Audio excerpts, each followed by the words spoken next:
여러분 안녕하십니까? 네트워크 뉴스 시작합니다.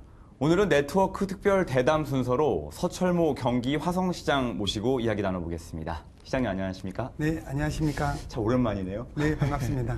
자, 민선 7기 어느덧 1년이 지났습니다. 네. 그동안 시장님 정말 열심히 달려오셨는데 빨리 갔는지 늦게 갔는지 모르겠지만 참 여러 가지 하실 말씀 많으실 것 같아요. 지난 1년 어떤 하루하루였나요? 무엇보다도 시민들로부터 받은 권한을 어떻게 하면 시민에게 온전히 되돌려줄 수 있을까, 이 고민을 하면서 보낸 한 해였던 것 같습니다. 민선 7기 대부분 지자체를 보니까 여러 가지 중요하게 여기는 정책 중에 시민과의 소통 강조하는 곳들이 참 많잖아요. 화성시도 보니까 이제 지역회의라는 게 있던데 이제 이게 전국 지자체 중에서도 모범 사례로 꼽혔다면서요? 네네. 시민들이 정치인을 뽑을 때는 나를 대변해달라 이래서 뽑은 겁니다. 근데 뽑힌 사람이 본인의 의지대로 하는 것은 옳지 않을 수 있다. 그러면 시민들의 의견을 좀 묻는 구조를 만들자 해서 저희가 화성을 6개 권역으로 나눠가지고요. 1,400여 명의 위원님들을 뽑아서 그분들이 지역위원회를 얘기하고 거기에서 토론 과정을 거쳐서 건의하는 이런 구조를 만들었고요. 100여 회 이상을 연간 주민들로부터 의견을 수렴하는 이런 과정을 만들었습니다. 그래서 이게 당내에서도 우수 사례로 발표됐고요. 네. 수도권 지자체 중에서 이제 면적도 참 넓고 네. 그리고 이제 신도시 건설 아주 활발하고 여기에서 따라올 수 있는 게 이제 대중교통에 대한 고민이 있을 것 같은데요. 그 주요 거점 연결하는 이런 대책 중에서 무정차 버스, 자가용 같은 마을 버스 정책 뭐 이런 점들이 눈에 띄던데요. 네. 화성이 서울의 1.44배입니다. 네. 그로 인해서 버스 시스템을 완벽하게 하는 것은 불가능에 가깝다. 그럼 화성을 도시가 여러 개라고 생각해 보자. 이런 아이디어에서 나온 겁니다. 여러 개 도시로 생각해 보자. 네. 거점과 거점을 어떻게 연결해야 되냐. 이거는 직행버스 같은 개념이 필요한 거죠.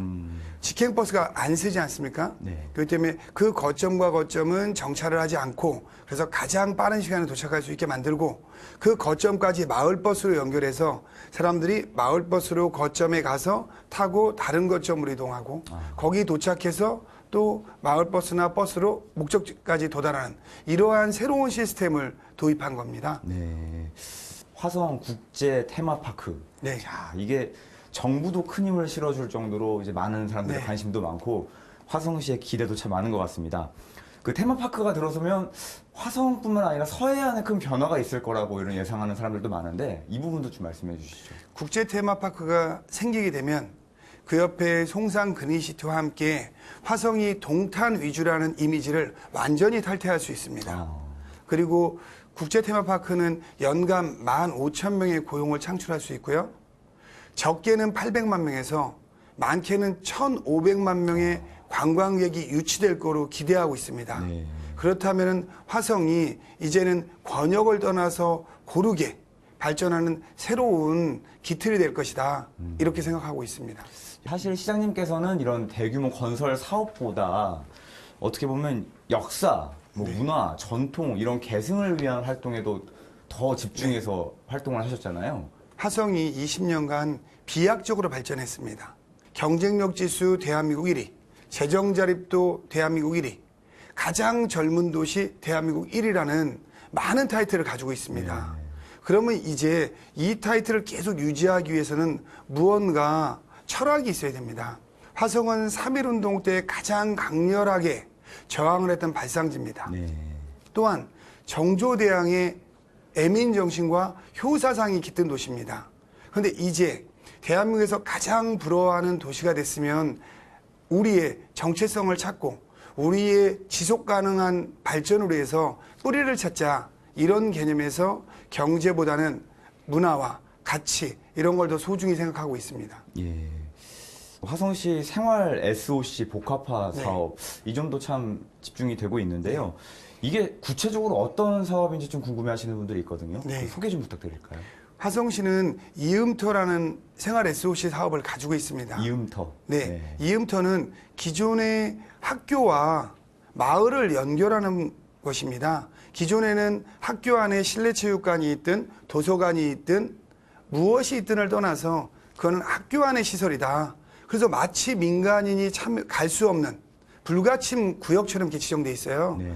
화성에서 학교 공간 안에 도서관이나 시민들이 쓸 수 있는 문화공간을 조성해 주고 학생들이 학교에 왔을 땐 최우선적으로 그 공간을 사용하고 학생들이 사용하지 않는 시간이나 주말, 저녁 같은 시간대는 주민들이 그거를 계속 사용한다.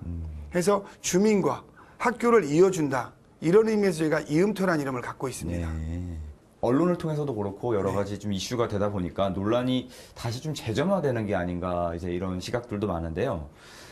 정확히 수원 군공항 이전에 대해서 시장님은 어떻게 생각을 하고 계시는 건가요?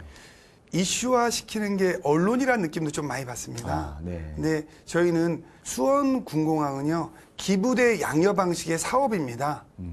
그러니까 일부에서도 이게 국책 사업이냐 아니냐를 따지는데 국가 사무인 거와 국가 사업인 건 다릅니다. 네. 그러니까 군공항 이전은 국가 사무이지만 국책 사업은 아닙니다. 기부대 양여 방식으로 하는 사업이기 때문에 국방부가 가장 중시해야 될 것은 이게 옮겨갈 곳에 시민들이 어떻게 생각하냐입니다. 근데 국방부는 이러한 거에 대한 고려 없이 여기에 대한 사전 동의 없이 이전 예비 후보지를 발표했습니다. 여기에서부터 국가가 중대한 실수를 한 겁니다. 그런 상황에서 화성시장으로서 이거를 검토할 수는 없는 것입니다. 예비 이전 후보지를 철회해야만 그 다음부터 다시 논의하든 뭐하든 할 수 있다. 이게 명확한 시장으로서의 입장입니다. 마지막으로 화성 시민과 시청자 여러분께 한 말씀 부탁드립니다. 1년간 묵묵히 지켜봐 주셨기 때문에 보다 옳은 방향으로 화성시를 이끌고 갈 수 있다고 생각합니다. 기분 좋은 변화는 상식과 혁신과 포용 속에서 옵니다. 다른 사람을 인정하고 나와 다름을 긍정적으로 생각할 수 있는 화성시를 만들기 위해서 최선을 다하겠습니다. 네, 지금까지 서철모 경기 화성시장과 이야기 나눠봤습니다. 시장님, 좋은 말씀 잘 들었습니다. 감사합니다.